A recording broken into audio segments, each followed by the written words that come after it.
We are currently talking with Dennis Damp, the undisputed heavyweight champion of the Western States wrestling. And I have the belt right here to prove it. I want to show everybody I am the defending Western States heavyweight wrestling champion. Now, I haven't been challenged in some time, but I have to keep my guard up because I never know when that might happen.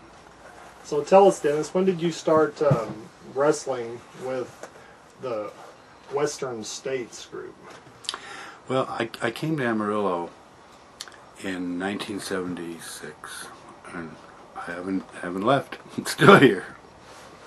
So, but Amarillo at that time had weekly wrestling shows for about 60 years, and so I thought it would never go away, but of course it has.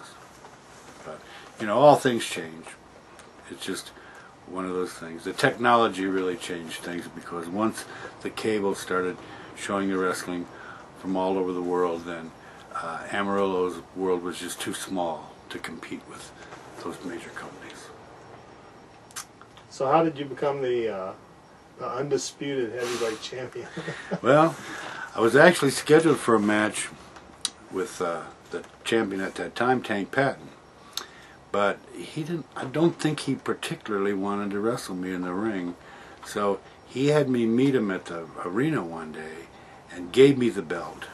And said, I know you can kick my ass, Stamp. I don't want to have to go through that. I'll just make you the champion right now. And Ken Farber was there, one of the referees. And thinking they were going to put me down, he came over and raised my hand. So I said, championship accepted.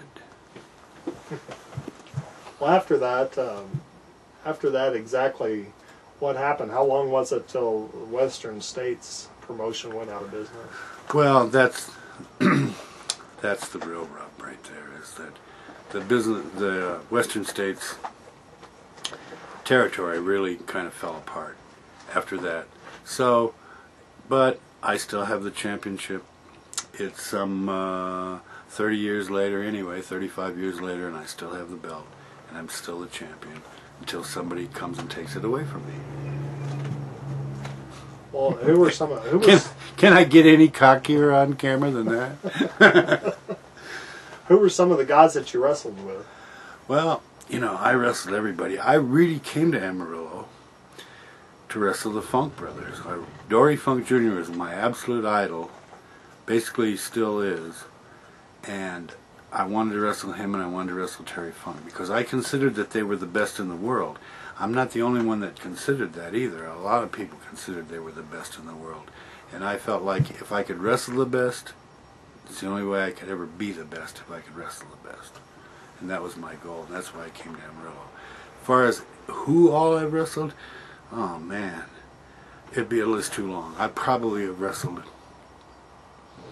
several hundred different people.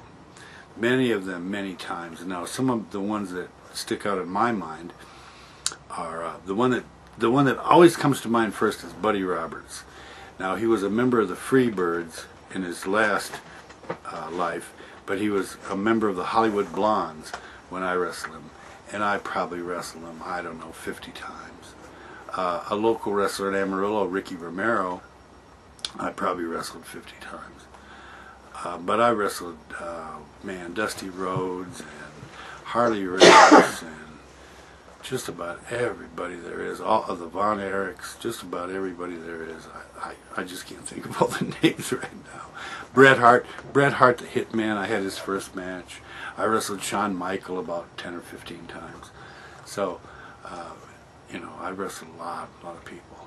Probably, I can't even remember them all because I have a very good friend who gave me some of old programs that have me in them, and some of the programs I look at and I go, I couldn't even picture that guy in my mind, let alone ever remember wrestling him. So there's a lot of people that, and then, you know, I'm 67 years old, and so you do forget things over time.